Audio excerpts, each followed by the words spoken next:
Good evening, everyone. We continue our second part of our special study on the Passover based on Exodus chapter 12. Now, we left off yesterday in verse 28, and then the sons of Israel, and two things they did. They went off and they did. So there are two things they did. They actually went off and then they executed according to what uh, God said, right? Just as the Lord had commanded Moses and Aaron, and they went to do it. Now we continue in verse 29 today, and it says, Now, and I think another way to express it is, and then it came about at midnight. Now, this idea of midnight, uh, I think we can actually say it this way. In the Hebrew understanding of the night, right? Night would be from sunset, and then we have sunrise, and then sunset. And so the way that they calibrated the night would be this: from from the time of the sunset to the time of the sunrise is divided into two parts because both are night. Both parts are night. And so this word here, right here, uh, khadzi, and this literally means the half of the night or the middle of the night. So if you take it technically, then we're talking about midnight, obviously, right? If we are talking about it technically. Otherwise, it's in the middle of the night. I think that would be also a good way of reading it. So not necessarily midnight at the stroke of midnight, but in the middle. It could be midnight around about that time. And it says this, that the Lord struck all the firstborn in the land of Egypt. Now, firstborn is very important. Firstborn comes from the word bakor. So let me write this down first. Bakor. In the Asian context, the firstborn represents the, the first seed that perpetuates the family name, that perpetuates the authority of the father. And so the firstborn in Eastern context is extremely important. And so the Egyptians are also considered uh, what we call Orientals, Easterners. And so to them, firstborn is equally important. God came and struck. Now, this idea of struck is to strike to kill, right? To strike to kill. That was the Passover on the judgment side. And right across the land of Egypt. And it says here, from the firstborn of Pharaoh, and the idea here is Pharaoh, the one who is sitting on the throne, to the firstborn of the captive who was in the dungeon, and all the firstborn of cattle. Now, the idea of cattle here, I think we need to just pay attention a little bit. The idea of cattle here are the larger animals.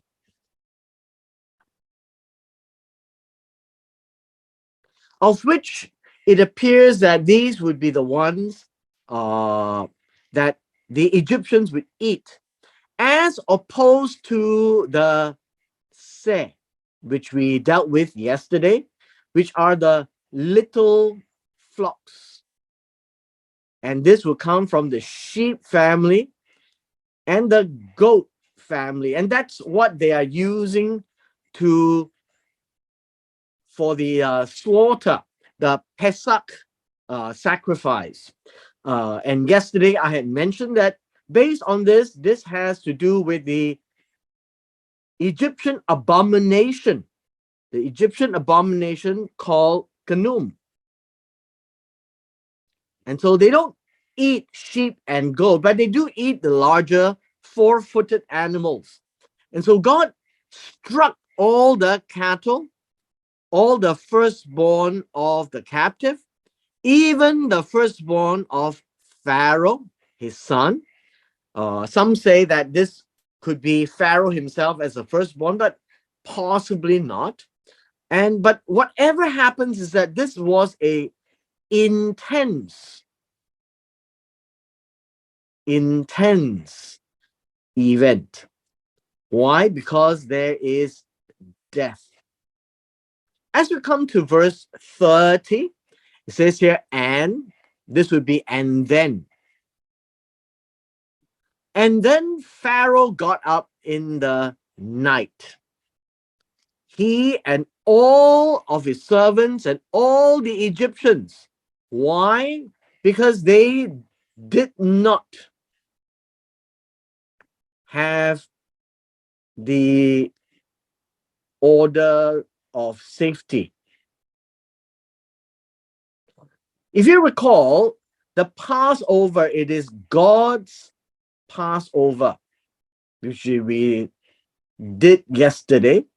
God's Passover, God's rules. But when it came to God's Passover, he only limited it to the children of Israel. He did not communicate this to the Egyptians, which means that they didn't know the rules. And because they didn't know the rules, they didn't slaughter a seh, whether it's a young ram or a little goat kid. But they couldn't have done it because that would be slapping themselves in the face because of Kanum. It is an abomination to them to kill any animal that resembles their gods. And so they were missed out in the Passover rules. And it was only intended for the children of Israel and specific rules given to Moses and Aaron. The result was this: there was a great cry. Now, this idea of a cry is an outcry. The outcry is a cry of distress. And so when somebody is in a distress, this outcry will come in the form of a shriek, right? It comes in the form of a shriek. Because they have suddenly, without anticipating it, their firstborn died, both men and animals. And because of that, as the destroyer came and there was no passing over by God, that God did not skip over the house of the Israelites with the blood, then the rest of Egypt had the company of the destroyer who came to destroy all the firstborn in the land. And there was no home where there was not someone dead or someone who had died. And so there would be the firstborn of the fathers, and there would be the firstborn of the mothers as well. With this, and then notice all of this is part of a narrative. After the destroyer came and did the work, Pharaoh called for Moses and Aaron at night, still in the middle of the night, and he says, rise up Get out from my people, both you and the sons of Israel. Go. And then it says here in 31, this word worship is actually not there. Go and serve the Lord as you have said.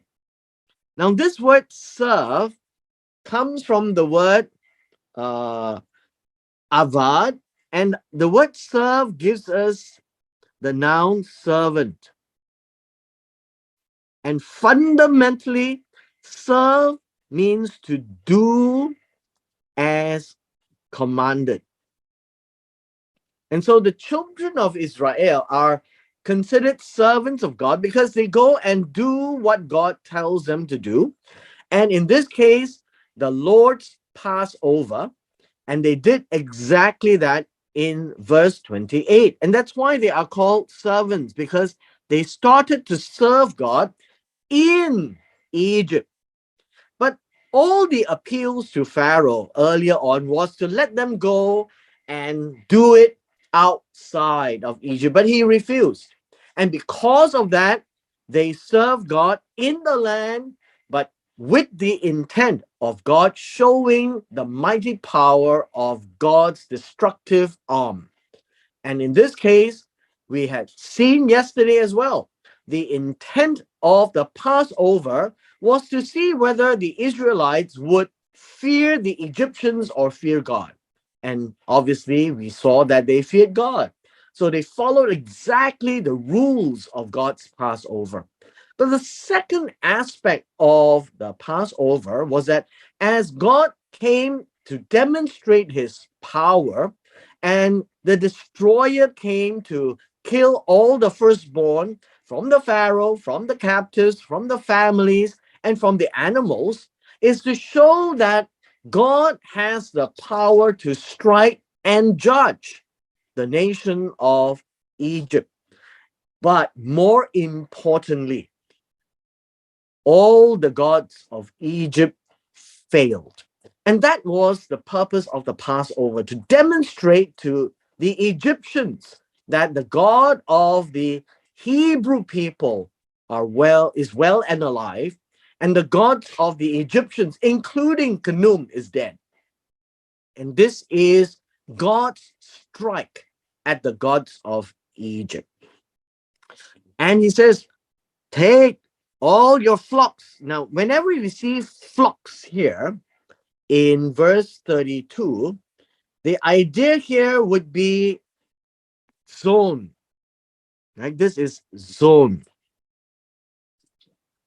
And this is the category of animals. These are the small flocks.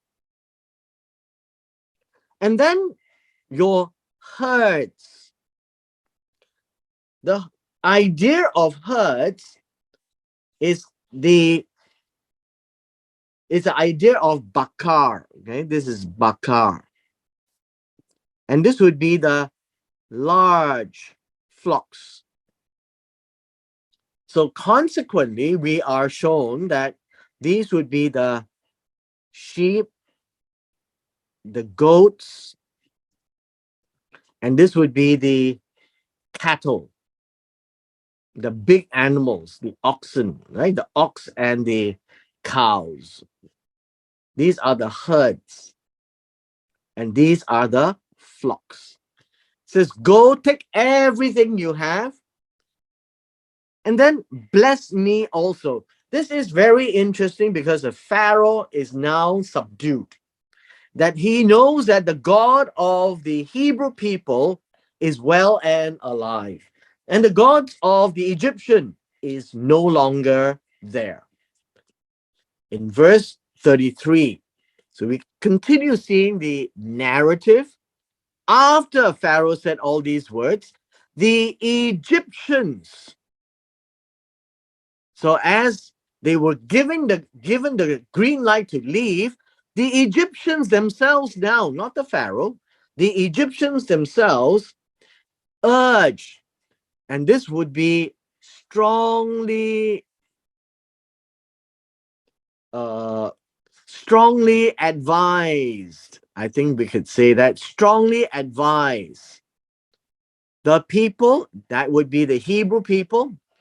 And then it says here to send them out of the land in a hurry. The idea of send out is to show them the door. And so if this is Egypt, then this is the boundary. It is to send them out of Egypt. So this is the meaning of out of the land. And so the Israelites or the children of Israel needs to leave Egypt, right? This is the children of Israelite, and these are the Hebrew people. They have to go way out of the land. And the people or the Egyptians says, we will all be dead. If the longer you stay, all of us will die. And so the conclusion of the Passover has concluded, and it is seen that the God of Israel is alive. He is powerful, more powerful than any of the gods in Egypt. He can take their lives as judgment. That is the fear that has gone right across the Egyptians. The Passover has to have an effect. It is not about eating the meal and offering just to God, because that is for the Israelites. For the Egyptians, this Passover event is to demonstrate the strong and mighty arm of God. This we cannot forget. They now know that the longer the Israelites are there, they will be dead. And so the narrative continues. So this is, and then the people took their dough before it was leavened, with their kneading bowls bound up in clothes on their shoulders. Now, there is a little bit of a challenge in the interpretation. This talks about their dough that was used to make bread. And the text says before it was leavened. And this led people to think that, wow, maybe the Israelites had made matzah. Remember matzah? This is unleavened bread. And they are supposed to eat with the Passover, the seh, whether it is a ram, little young ram, or a little kid, which is goat. And then they're going to eat it with matzah and with bitter herbs. But did they make any bread with leaven? And the answer is no. They didn't make bread with leaven. They made more dough. From making the matzah, they are supposed to eat it and they are supposed to leave. So what are they supposed to do? They made more dough. And this dough had no leaven in it as well, because there is no time to make more for the trip. And so they just made it and they ran with whatever they have, and it was dough for the matzah.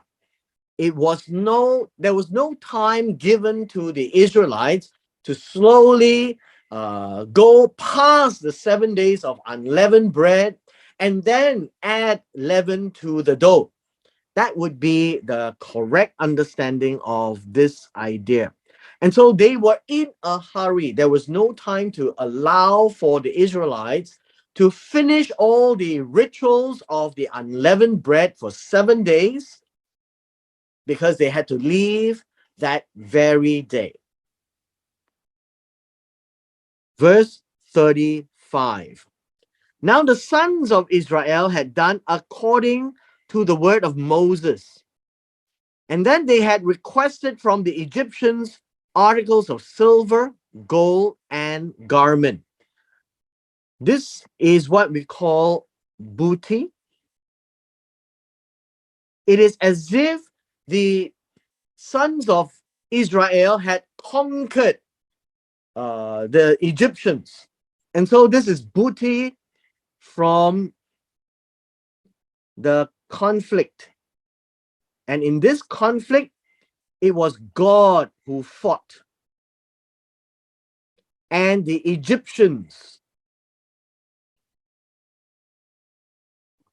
who lost. And they lost by their firstborn. So this is the view that is being painted in verse 35. And in so doing, in all wars, there is a booty. And so they are taking booties of silver, gold, and clothing. Now, one of the interesting things that you would find, I think in Genesis chapter 15 and in verse 14, God had given the idea that the descendants of Abraham will be in a land which is not theirs, and then God will judge the nation, which God did by removing all their firstborn and all the gods of Egypt. And the second thing in verse 14 would be to come out with great possessions. And why would the Egyptians give them this? Because they have seen the power of God, that they might all be dead if they didn't let the children of Israel go. And so they willingly gave away articles of silver, gold, and clothing. And this is great possession in fulfillment of Genesis 15, verse 14. So there was the judgment. If you recall, yesterday we talked about the purpose of the Passover, and they have seen the purpose of the Passover, that their children died, their animals died, and all the gods of Egypt died. They couldn't handle the God of the Hebrew people. Verse 36. It says here, and then the Lord gave the people favor in the sight of the Egyptians. And this is a very Eastern and Oriental expression. You would see this from the book of Genesis throughout, and now we are seeing it in the book of Exodus. This idea of favor is chen. Chen. And this idea of chen is also translated as grace, something pleasing. Pleasing.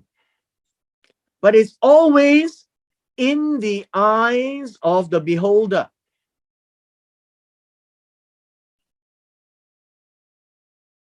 Now, in Genesis chapter 6, Noah found grace in the eyes of God. And so God gave the people who are the Israelites favor in the eyes.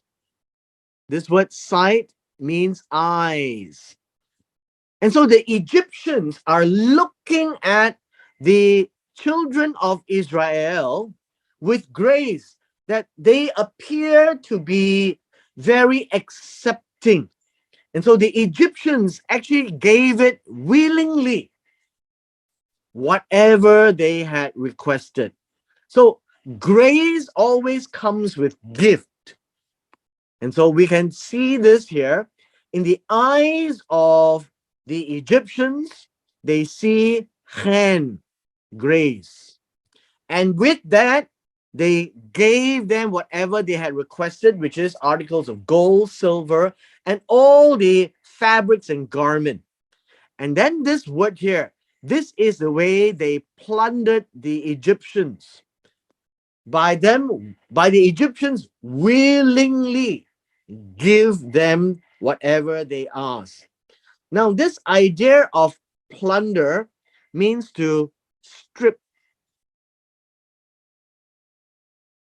and usually in war, right? When the winning party wins the war, the losing party is stripped of goods, right?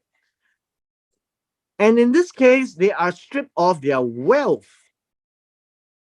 And we could see that at the end of the Exodus, when they left Egypt, Egypt became poor.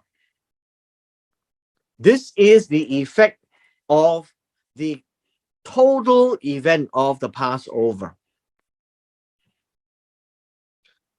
That's the meaning of plunder, to strip off, to take away all the possessions of the Egyptians. But it was done in a voluntary basis. The Israelites did not have to go and fight the war because it was God who fought that war for them by his strong and mighty arm. So always remember, hand or grace is always in the eyes of the beholder. In verse 37, and then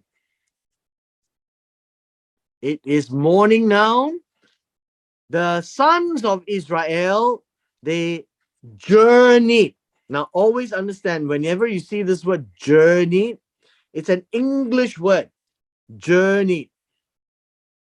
This particular word journey literally means pull out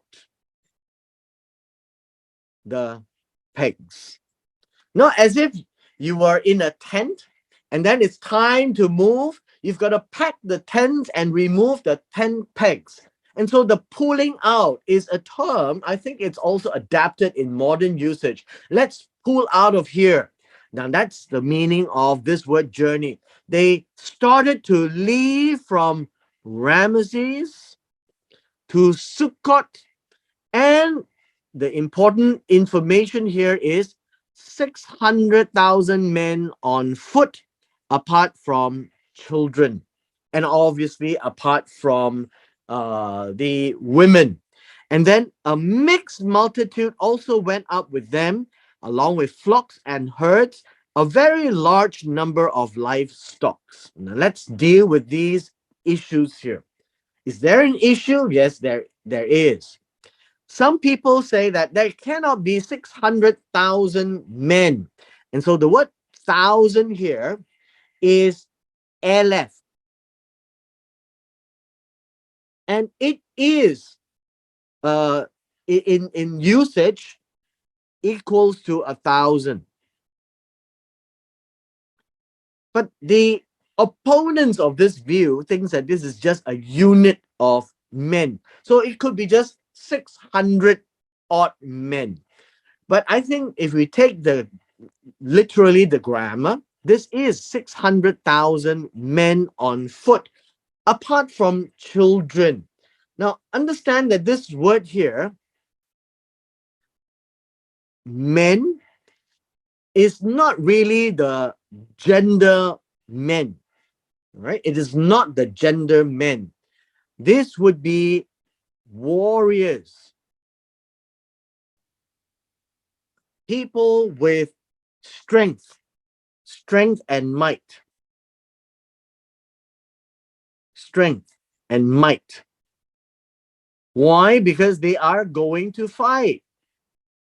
They are going to war. And so this word men is not the usual word for men. This word is for warriors, and they are men, obviously. So there are also those who are not warriors. Now, the second one are children.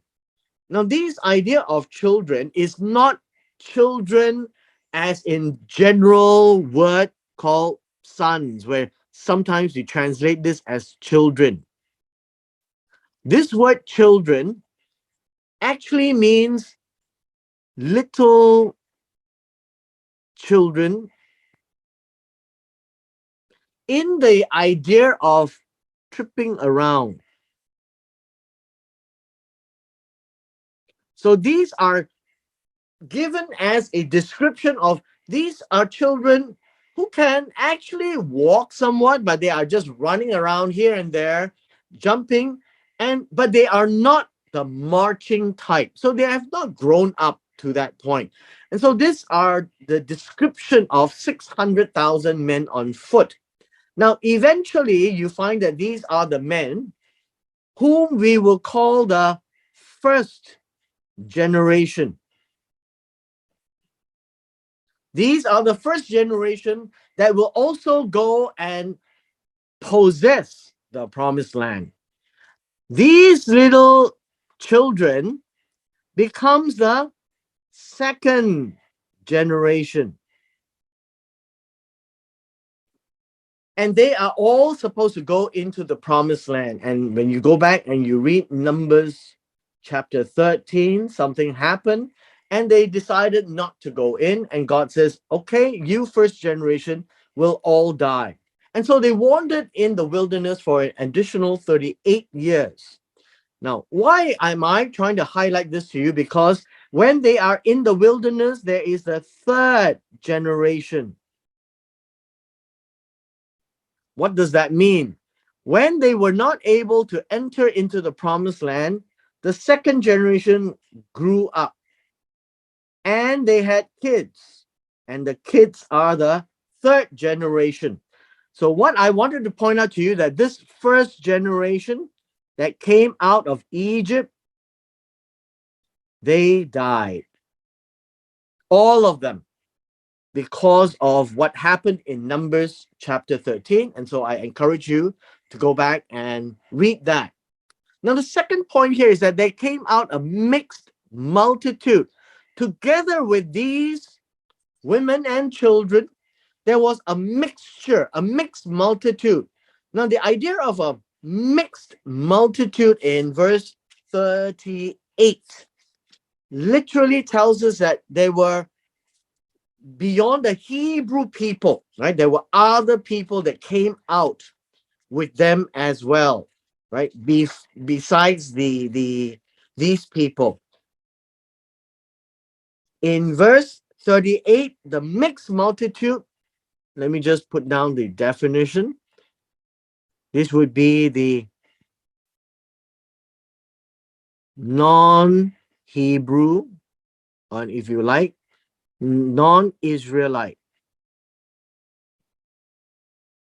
So always remember that in the Exodus, it is not just the children of Israel, there were other people that came out with them, non-Israelites.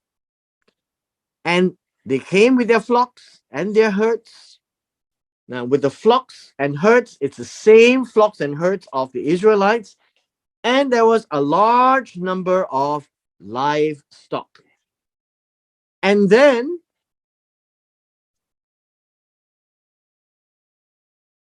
they baked the dough which they had brought out of Egypt into cakes of unleavened bread. Why? Because they have not added, right? Not added leaven yet. There was no time because they were leaving that very day. For it had no yeast, since they were driven out of Egypt and could not delay, nor had they prepared any provision for themselves. In verse 40, now the time that the sons of Israel had lived in Egypt was 430 years. And at the end of 430 years, on this very day, all the multitudes of the Lord departed from the land of Egypt. Now, this is something that we need to be careful, because it is not about 430 years in Egypt itself. That's something which is this is important for us to realize. So we have, it's not possible for the sons of Israel to be in Egypt for a total of 430 years, but they had spent a considerable length of time there. But this is more important, which would be at the end of the 430 years. On this very day, which is the 15th of the first month, they had left. The multitudes would be the army, the armies, right? The legions. They are going out to fight for the Lord. They left the land of Egypt. Understand this. It has to leave the land of Egypt. They cannot be in the land of Egypt at all. Now, what is important for us now is to understand how we did all these calculations. Remember in Genesis chapter 15. So, Genesis chapter 15, and in verses 13 and 14, this was the promise of God that the descendants of Abraham will be in a land that's not theirs. That would include the land of Canaan and then eventually the land of Egypt. The total number of years would be 400 years. But here we have 430 years. We also see that when Isaac was born, this is Genesis chapter 25, verse 26. Isaac was 60 years old. Isaac was 60 years old when Rebekah bore the twins. And then in Genesis 47, verse 9, when Pharaoh was asking Jacob, "How old are you?" And that is when Jacob came to Egypt. He entered Egypt when he was 130 years old. And so the calculation is this is 190 years. And so they have to be in Egypt a total of 210 years. But between this time to here, there is a gap of 30 years. And so the idea here works this way. This would be 400 years. From the time of Jacob and would be, how would you say, from the time of Isaac, when Isaac was born,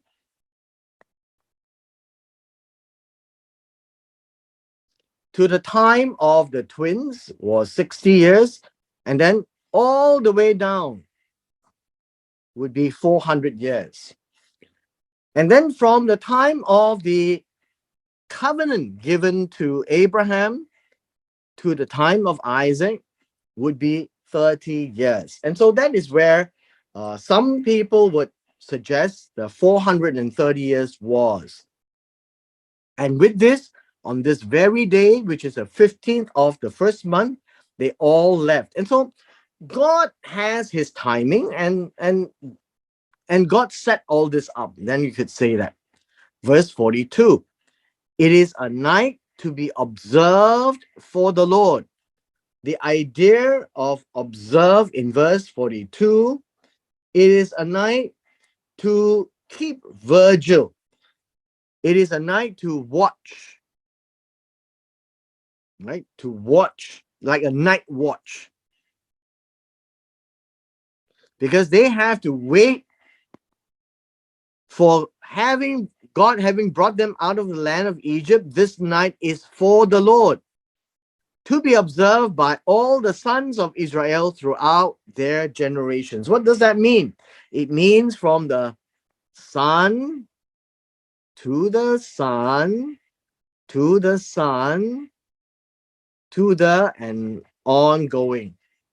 And this is another way of saying for a long, long time.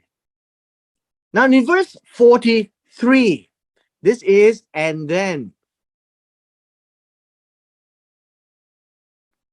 There is another additional reminder to Moses and Aaron. This is the ordinance of the Passover. By ordinance, it is a regulation. It is no longer a mere commandment. This is not a mere command. A regulation means it's put into law. There is a consequence if you don't follow it. It says, no foreigner is to eat it. And the idea of the foreigner here, this word here is the nekar. All foreigners means all non-Israelites. However, in the technical sense of the word, a foreigner could also mean an Israelite who has apostatized or who has departed. But for our purposes this evening, we will look at nekar right here as a non-Israelite. Verse 44, but for every slave that someone has purchased with money, after you have circumcised him, he may eat it. Now understand this. This is the idea of a slave or a servant. And this would be a bond servant because you have paid money. And this servant is treated as a son in the family. And then God says, circumcise him to make him one of you, and then he may eat of it as one of them. Next, a stranger or hired worker shall not eat it. Now, this word stranger is toshav. A hired worker is a shakir or a sakir. Now, what's the difference between a hired worker and a slave, or translated as slave? This one is paid a salary. And so he's called a hired hand. What is a toshav? A toshav is a non-Israelite, but he subscribes to the God of the Hebrew people. But he is not part of the Hebrew people. They only subscribe to the fact that the God of Abraham, Isaac, and Jacob is their God. That would be the idea of this stranger here. They are a nekar, but they have the faith of the God of the Hebrew people. As it goes on to verse 46, all of them are in the single house. So who can eat, who cannot eat is now a law. You are not to bring any of the meat outside the house, nor to break any bone of it. All the congregation are to celebrate this. Now, the idea of celebrate, this is an English word, right? This is an English word. Comes from this particular word, ya'asu, and this word actually means do or perform.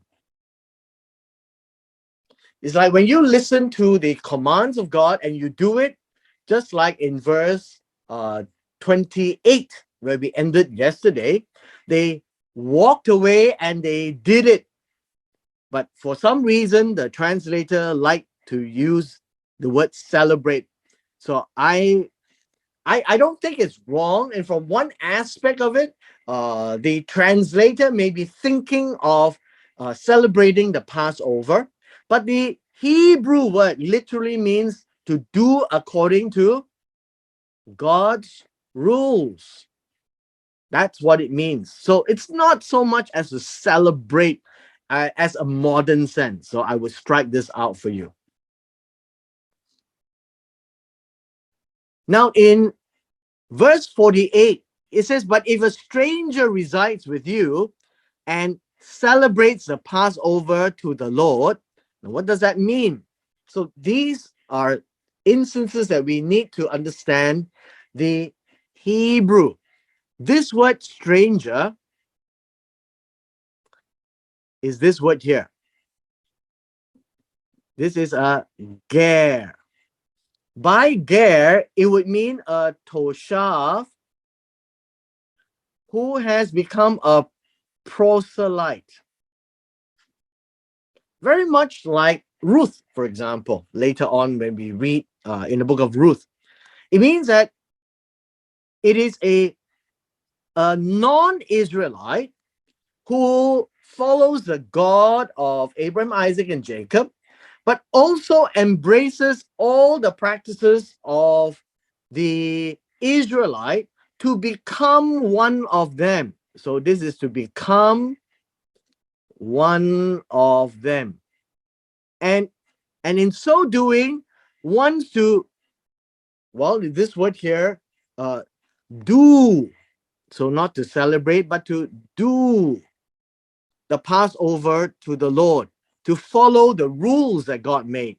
And so the condition here by law is that all the males are to be circumcised, and then he can do it, right? Do it. And he is going to be treated like a native of the land. What does a native of the land actually means? A native of the land means one of the Israelites. He is accorded the same privileges. You may call this, in modern terms, a permanent resident, right? Equivalent, where it is a non-native and has become like a native. So you notice this word is like a native, not exactly, but according to the rights of protection and goodwill, but they cannot do certain things. And then what are some of these certain things they can't do? They cannot inherit land. So when the land is apportioned later, a ger do not inherit land, but no uncircumcised male can eat of it. Now in verse 49, the same law shall apply to the native as to the stranger who resides with you. Now, who is this stranger again? This is the ger. So without knowing the Hebrew, we may have a lot of problems with this. The native are Israelites. The ger are the ones who live with the Israelites. This is another name is a ger toshav. So this would be the non-Israelite who embraces everything the Israelite is told to do, and they just do it as part of their ritual and obedience. But they are non-Israelites. In verse 50, as we come to a close for this chapter, this word is, and then all the sons of Israel did so. Means what? Whatever was said in terms of the regulations as a law, who can and cannot do the Passover. And so the idea of law is the Torah. So I don't like this word law. I think the instructions would be a good word.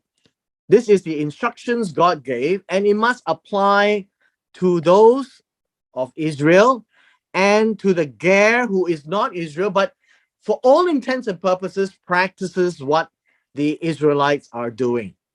And so they did just as the Lord commanded Moses and Aaron. Verse 51, on that very day,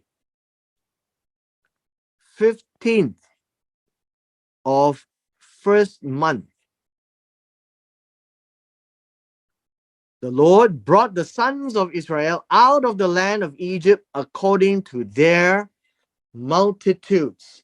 This is not the word multitudes. Uh, according to the legions, right? The legions or their armies. And by this, according to the tribes. And who are the tribes? All the children of Israel. All the children of Israel. And so, what is some of these highlights I would like to cover before we end today? Would be this: out of the land of Egypt. This is very, very important. Out of the land of Egypt means that if this is Egypt, they must go all the way out. And that is what it means, out. So that the Pharaoh and whoever is in the army cannot chase after the Israelites. And so that they would have peace, having left the nation of Egypt. Now, by this, I just want to impress on all of us this evening, as we come to a close, that the effects of the Passover is so reverberating that the Egyptians had grace for the children of Israel. At the same time, God has given everything that they need to know concerning the Passover. As I draw to a close today for chapter 12 regarding the Passover, I'd like to remind all of us God's Passover, God's rules or laws or instruction. It's all according to God's instructions. There's no leeway for the children of Israel to say, well, maybe I can adjust. There is no adjusting. Why? Because when God says it, that's it. There is no two way about it. If you follow it, you will be spared. And the Egyptians who knew nothing about the rules, they all had their firstborn die. And so with this, we come to the close of our two-part study. And I trust that we can be very clear as to why God did what he did and said what he said with regards to Exodus chapter 12 from the Hebrew words that is contained that the English may find it hard to express.